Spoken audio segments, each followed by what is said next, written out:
माझे आजोबा भाऊसाहेब गणेश देशपांडे यांच्या स्मृतिप्रित्यर्थ 2022पासून आम्ही one day rapid open chess tournament घेत आहोत। 2022ला टुर्नामेंट झाली, त्यानंतर 2023ला माझे मामा एक्सपायर झाल्यामुळं ती घेऊ शकलो नाही। पण आता 2025मध्ये आपण second rapid one day rapid chess tournament chess association Kolhapur यांच्या मान्यतेने आणि विझार्ड चेस क्लब यांच्या ऑर्गनायझेशन खाली आपण ही टुर्नामेंट आता घेत आहोत। या स्पर्धा जलद बुद्धिबळाच्या आंतरराष्ट्रीय नियमानुसार घेण्यात येणार आहेत। 1 दिवसाची स्पर्धा आहे। साधारण टाइम कंट्रोल आहे। प्रत्येक खेळाडूला 10 मिनिटं आणि 5 सेकंद इन्क्रीमेंट। तर असे साधारण 9 राऊंड्स होणार आहेत। आणि या स्पर्धेसाठी आम्ही महाराष्ट्र, कर्नाटक, गोवा येथील नामांकित खेळाडूंना आमंत्रित केलेले आहे।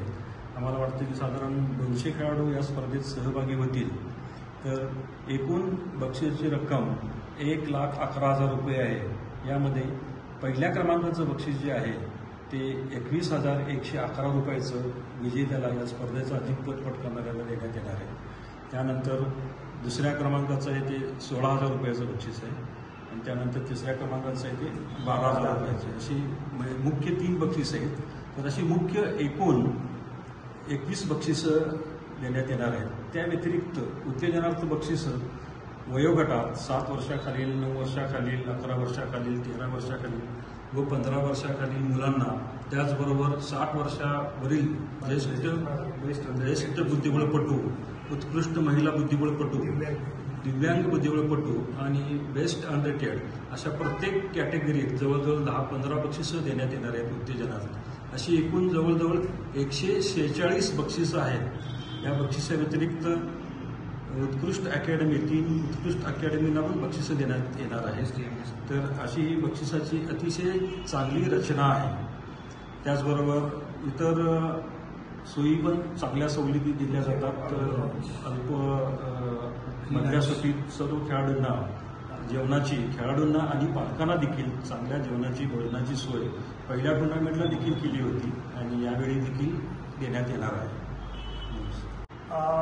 आपली ही होणारी स्पर्धा फिडेच्या जागतिक बुद्धिबळ संघटनेच्या नियमानुसार स्विस लीग पद्धतीने घेण्यात येईल।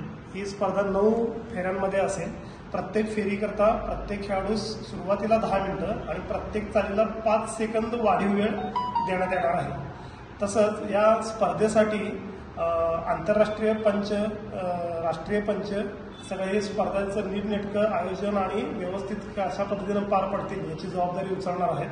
त्याचप्रमाणे स्पर्धेचा जो इतर काही भाग आहे व्यवस्थापनाचा, तो व्यवस्थापनाचा भाग विझार्ड चेस क्लब, त्याचबरोबर धीरज वैद्य यांचे भाऊ अमोल देशपांडे, सूरज वैद्य यांच्या खांद्यावर तो सगळा इतर व्यवस्थापनाचा भाग आहे। या स्पर्धा जलद बुद्धिबळाच्या आंतरराष्ट्रीय नियमानुसार घेण्यात येणार आहेत। 1 दिवसाची स्पर्धा आहे। साधारण टाइम कंट्रोल आहे। प्रत्येक खेळाडूला 10 मिनिटं आणि 5 सेकंद इन्क्रीमेंट। तर असे साधारण 9 राऊंड्स होणार आहेत। आणि या स्पर्धेसाठी आम्ही महाराष्ट्र, कर्नाटक, गोवा येथील नामांकित खेळाडूंना आमंत्रित केलेले आहेत। आम्हाला वाटतं की साधारण 200 खेळाडू या स्पर्धेत सहभागी होतील। तर एकूण बक्षीसची रक्कम 1,11,000 रुपये आहे। यामध्ये पहिल्या क्रमांकाचं बक्षीस जे आहे ते 21,111 रुपयाचं विजेत्याला या स्पर्धेचं अधिकपद पटकावणाऱ्याला देण्यात येणार आहे। त्यानंतर दुसऱ्या क्रमांकाचं आहे ते 16,000 रुपयाचं बक्षीस आहे आणि त्यानंतर तिसऱ्या क्रमांकाचं आहे ते 12,000 रुपयाचे। अशी मुख्य 3 बक्षीस आहेत। तर अशी मुख्य एकूण 21 बक्षिसं देण्यात येणार आहेत। त्या व्यतिरिक्त उत्तेजनार्थ बक्षिसं वयोगटात 7 वर्षाखालील, 9 वर्षाखालील, 11 वर्षाखालील, 13 वर्षाखालील व 15 वर्षाखालील मुलांना, त्याचबरोबर 60 वर्षावरील ज्येष्ठ बुद्धिबळपटू, उत्कृष्ट महिला बुद्धिबळपटू, दिव्यांग बुद्धिबळपटू आणि बेस्ट अनरेटेड अशा प्रत्येक कॅटेगरीत जवळजवळ 10-15 बक्षिसं देण्यात येणार आहेत उत्तेजनार्थ। अशी एकूण जवळजवळ 146 बक्षिसं आहेत। या बक्षिसाव्यतिरिक्त उत्कृष्ट अकॅडमी, 3 उत्कृष्ट अकॅडमींना पण बक्षिसं देण्यात येणार आहेत। तर अशी ही बक्षिसाची अतिशय चांगली रचना आहे। त्याचबरोबर इतर सोयी पण चांगल्या सवलती दिल्या जातात. अल्प मधल्या सुट्टीत सर्व खेळाडूंना खेळाडूंना आणि पालकांना देखील चांगल्या जेवणाची भोजनाची सोय पहिल्या टुर्नामेंटला देखील केली होती आणि यावेळी देखील देण्यात येणार आहे.